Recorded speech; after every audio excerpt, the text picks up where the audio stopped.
Bismillahirrahmanirrahim. Assalamualaikum warahmatullahi wabarakatuh.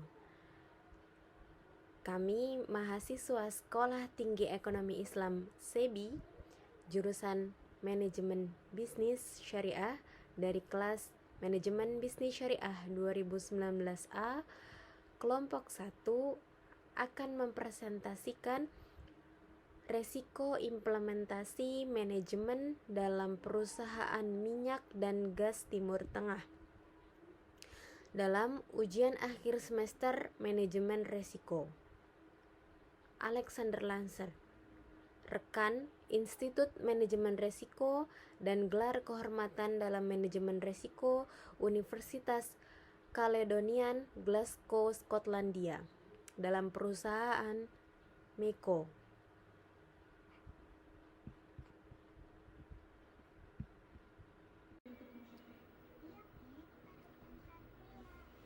Saya akan memperkenalkan anggota kelompok pada kelompok 1 yang akan menjelaskan bab 20. Yang pertama, rekan saya bernama Ahmad Fawaz Hafiziddan dengan NIM 41903125. Saya sendiri bernama Arsya Nurmadewi dengan NIM 41903105. Dan rekan saya yang selanjutnya adalah Habib Abdullah Al-Azam dengan NIM 41903005.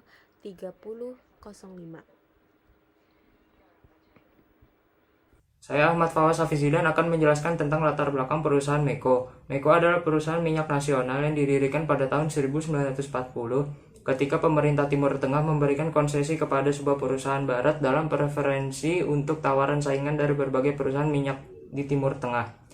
Ini adalah salah satu perusahaan paling berharga di dunia, dengan perkiraan nilai 5 hingga 10 triliun dolar Amerika Serikat. Meko memiliki beberapa cadangan minyak mentah terbukti terbesar dan merupakan salah satu produsen minyak harian terbesar di lebih dari 100 ladang minyak dan gas di Timur Tengah. Saat ini, Meko memiliki hak eksklusif untuk melakukan eksplorasi di negara-negara utama di Timur Tengah. Meskipun baru-baru ini ada minat besar untuk ke negara-negara tersebut oleh perusahaan minyak internasional besar atau IOC, keterkaitan ini muncul terlepas dari kerusuhan politik di seluruh kawasan dan ancaman perang yang terus-menerus.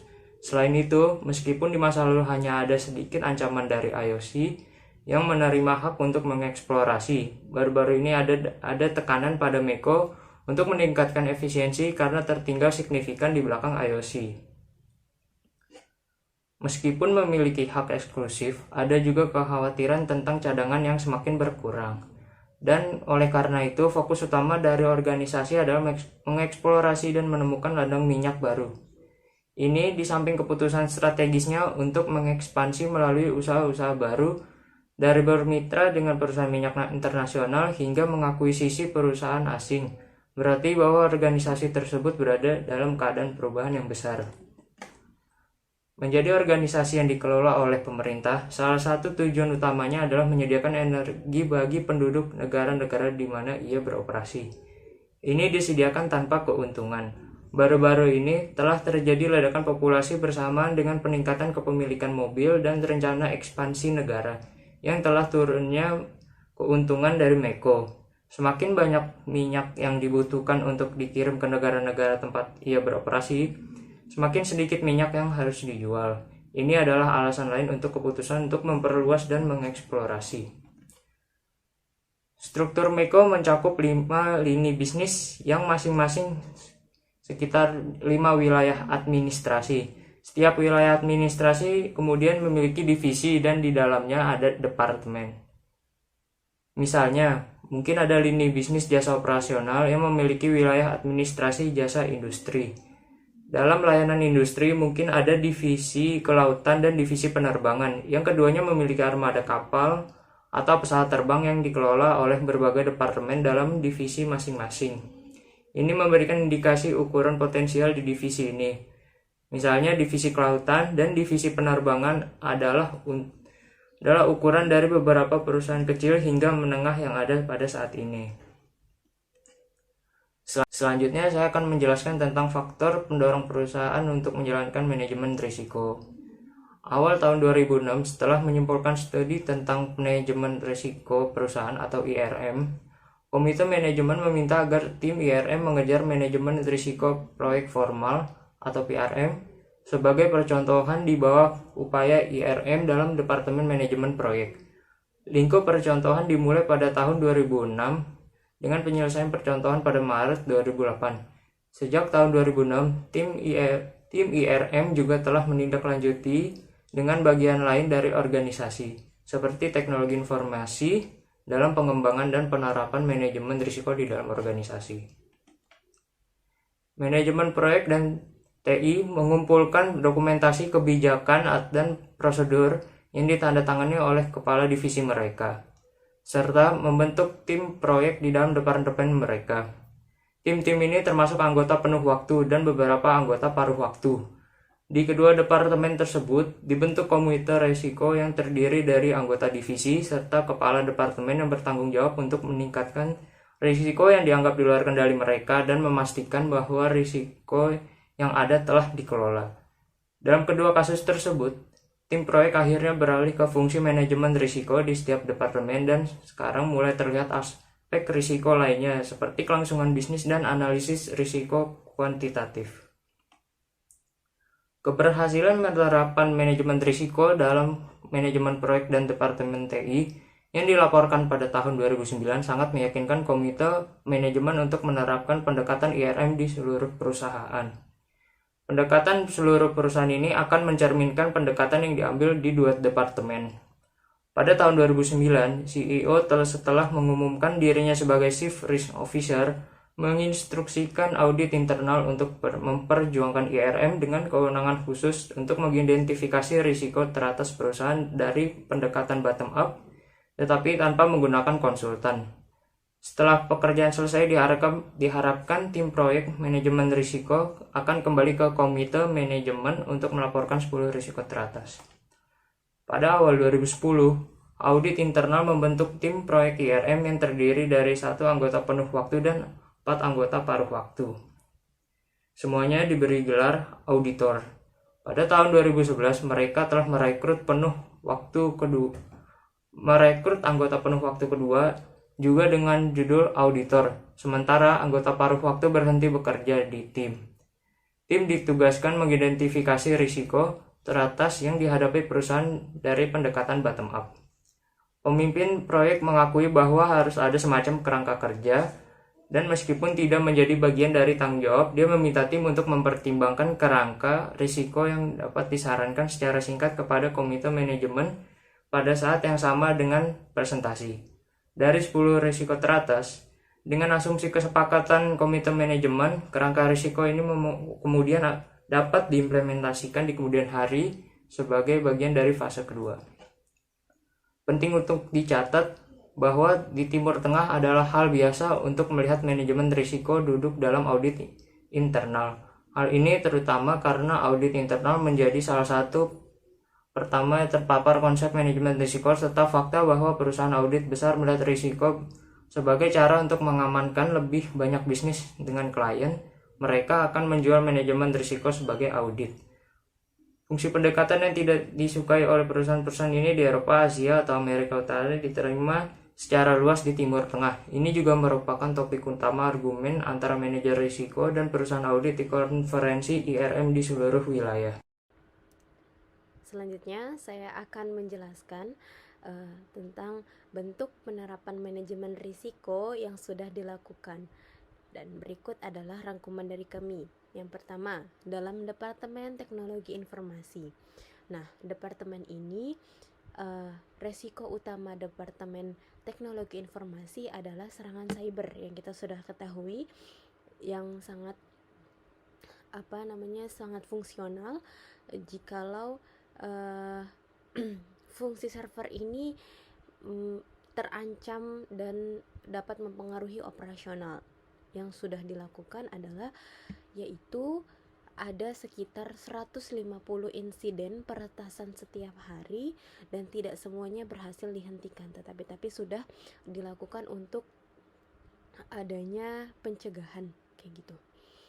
Yang kedua, dalam manajemen proyek.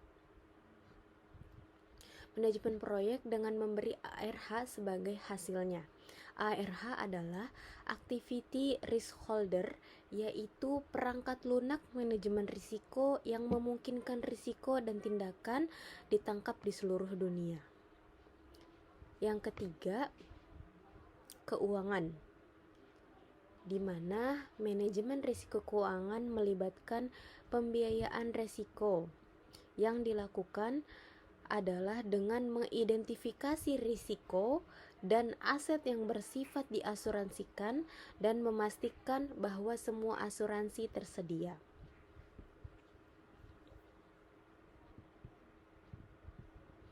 Yang keempat, Departemen Perlindungan Lingkungan terbagi menjadi 3.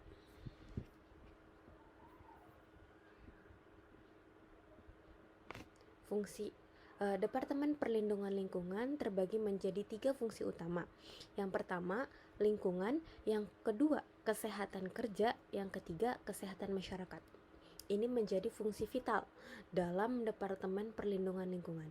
Nah, perlindungan lingkungan sendiri itu berkaitan dengan perlindungan lingkungan dan memastikan kepatuhan terhadap peraturan, meningkatkan kinerja, dan melampaui standar. Peran yang telah dilakukan adalah dengan melihat pemilihan lokasi dan mempertimbangkan air limbah, lepas pantai versus darat, emisi, dan lain sebagainya. Dan yang kelima, dari bentuk penerapan manajemen risiko yang sudah dilakukan adalah dalam hukum, yaitu perannya yang telah dilakukan adalah Departemen Hukum terlibat dalam usaha patungan, anal perusahaan, proyek pemerintah, dan mendukung uji tuntas. Berikut bisa dilihat ini adalah struktur bagan organisasi dari perusahaan Meko, yang dimana ini terdiri dari divisi-divisi dalam organisasi perusahaan Meko. Selanjutnya yaitu dampak langsung penerapan manajemen risiko. Yang sudah kita bahas di dalam slide sebelumnya, ada 5 departemen yang menerapkan atau 5 divisi yang menerapkan manajemen risiko dalam divisinya di perusahaan Meko ini. Yang pertama yaitu teknologi informasi. Dapat kita bayangkan jika teknologi informasi tidak menerapkan dampak manajemen resiko atau dampak resiko yang terjadi dalam departemennya, yaitu ketika terjadi serangan cyber yang parah, otomatis operasi ditautkan ke server utama, yang berarti jika server teknologi informasi atau TI utama tidak berfungsi, hal ini dapat mempengaruhi operasi yang menyebabkan penghentian fasilitas. Akan sangat vital dan berbahaya dalam operasi perusahaan.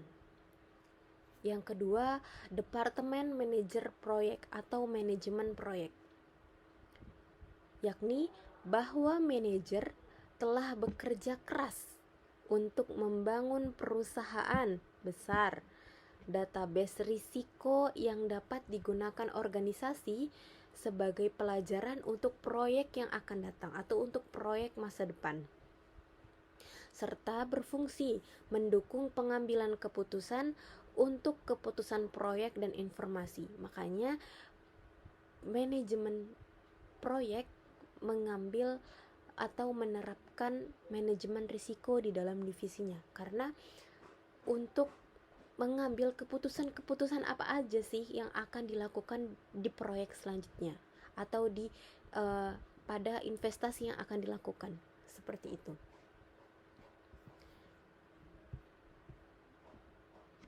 yang ketiga dalam Departemen Keuangan. Nah, dalam Departemen Keuangan, dampaknya risiko yang dapat diasuransikan lebih lanjut serta memberikan dukungan untuk kebutuhan pembiayaan risiko perusahaan.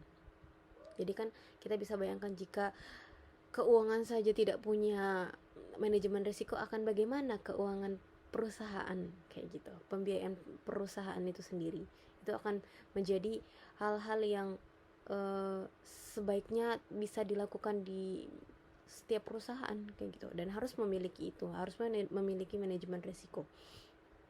Selanjutnya adalah Departemen Perlindungan Lingkungan. Departemen ini telah mengidentifikasi pipa tua sebagai penyebab utama tumpahan dan semua pipa tua akan diganti. Nah, jadi perlindungan lingkungan memantau tumpahan minyak. Jadi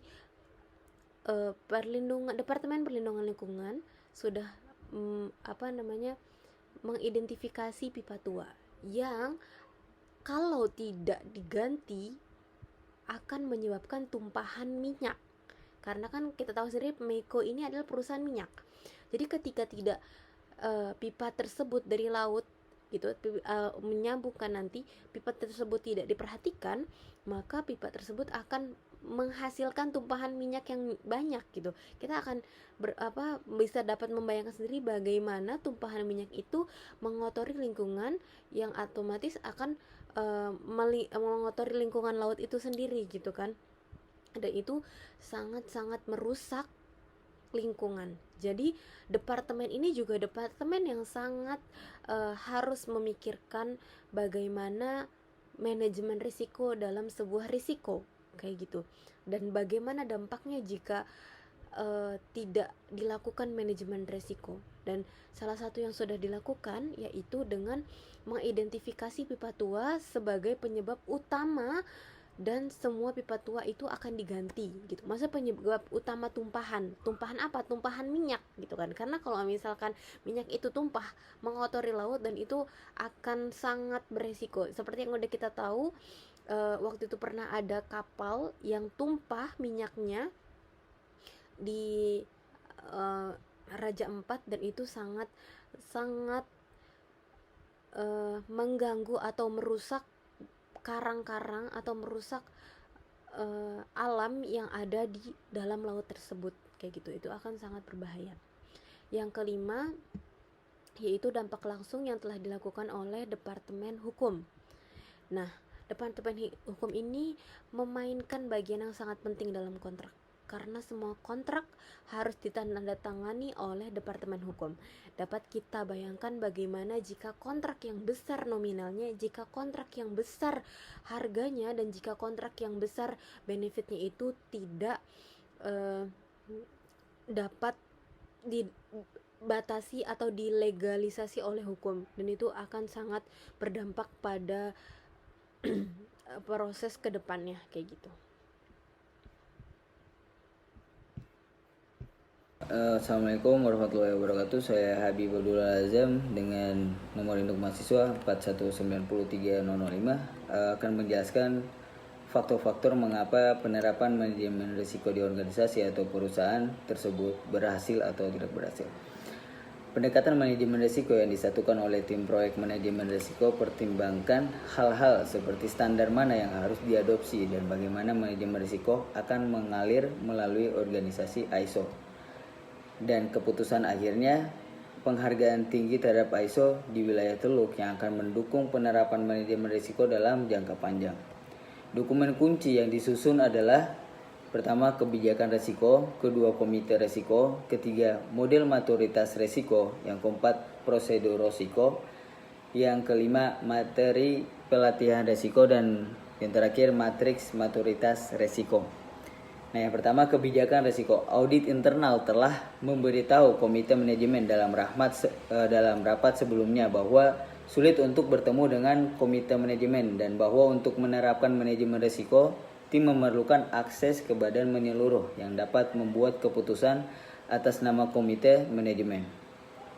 Tim manajemen risiko kemudian dapat bersama dengan komite risiko menerapkan tingkat toleransi bagi organisasi serta menyetujui dan membuat perubahan pada setiap dokumentasi risiko yang sedang dikembangkan. Nah, sementara metode lain yang lebih ilmiah untuk menetapkan toleransi risiko dan selera tersedia, mereka akan membutuhkan lebih banyak waktu dan penggunaan konsultan yang telah disampingkan oleh komite manajemen. Yang kedua, komite risiko. Tim manajemen risiko berkeinginan untuk membentuk komite risiko. Nah, tim memahami pentingnya komite risiko dalam mendukung penerapan kerangka risiko jika komite manajemen setuju untuk menerapkannya. Komite risiko akan menjadi penghubung antara daftar risiko perusahaan dan lini bisnis dan akan bertindak sebagai filter untuk komite manajemen. Risiko dari daftar risiko lini bisnis dapat dimasukkan ke dalam komite risiko untuk dipertimbangkan dalam daftar risiko perusahaan. Nah, demikian pula setiap risiko proyek besar atau risiko usaha patungan atau mitra dapat disampaikan melalui komite risiko juga. Terus yang ketiga ada risiko maturitas. Tim sepakat bahwa untuk maju dengan manajemen risiko, pertimbangkan perlu diberikan mengenai di mana mereka sekarang dan di mana mereka ingin berada dalam hal kematangan risiko. Oleh karena itu, pekerjaan tambahan dilakukan untuk membuat model kematangan risiko khusus untuk perusahaan Meko. Terus yang keempat ada prosedur risiko. Prosedur risiko pada dasarnya diperluas pada kebijakan risiko dan memberikan penjelasan yang jauh lebih rinci tentang proses manajemen risiko.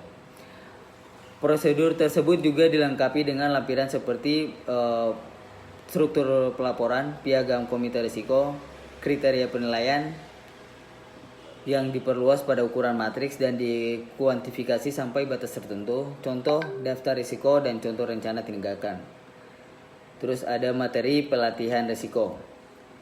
Tim manajemen risiko telah memberikan berbagai pelatihan kepada organisasi selama beberapa waktu dan disepakati bahwa sesuatu yang lebih formal harus diterapkan. Pertama, presentasi pelatihan dikumpulkan dari sekitar Mekodal dan dikonsolidasikan menjadi satu presentasi pelatihan yang disepakati. Terus yang kedua, tim memulai proses penyelesaian dengan Institute of Research Management (IRM) yang memiliki kehadiran yang kuat di kawasan maupun di Eropa.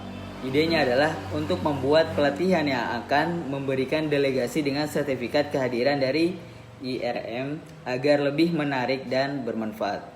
Ada juga tingkatan pelatihan yang akan diberikan tergantung pada audiens. Yang audiensnya manajer, staf umum, manajer proyek, dan koordinator risiko.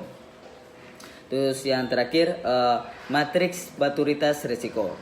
Matriks maturitas risiko ini menjadi salah satu kunci keberhasilan penerapan manajemen risiko di masa yang akan datang.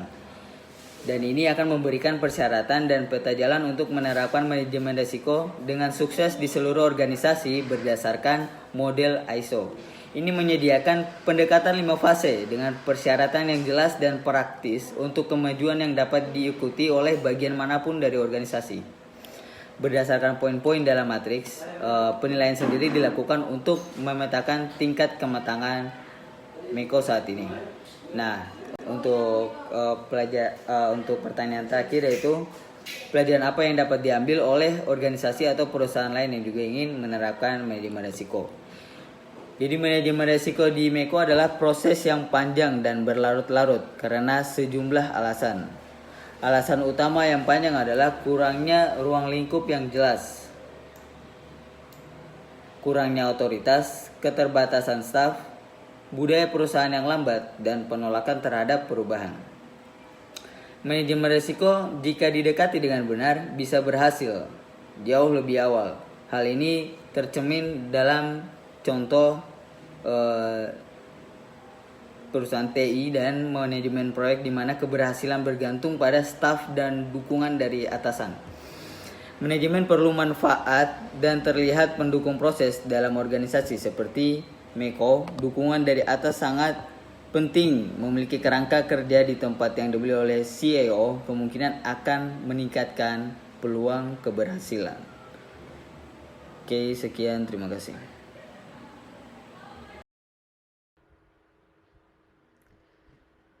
terima kasih kami ucapkan. Saya mewakili kelompok 1 yang menjelaskan bab 20, yaitu risiko implementasi manajemen dalam perusahaan minyak dan gas Timur Tengah. Jangan lupa buat teman-teman semua follow Instagram kami di @mbs2019a, dan jangan lupa subscribe di YouTube kami yaitu MBS 2019A Stay Sebi Lulus Bareng-Bareng. Dan jangan lupa kunjungi website kami yaitu di staysebi.ac.id. Sekian dari kami. Banyak salah dan banyak kekurangan dalam penyampaian. Kami ucapkan wassalamualaikum warahmatullahi wabarakatuh.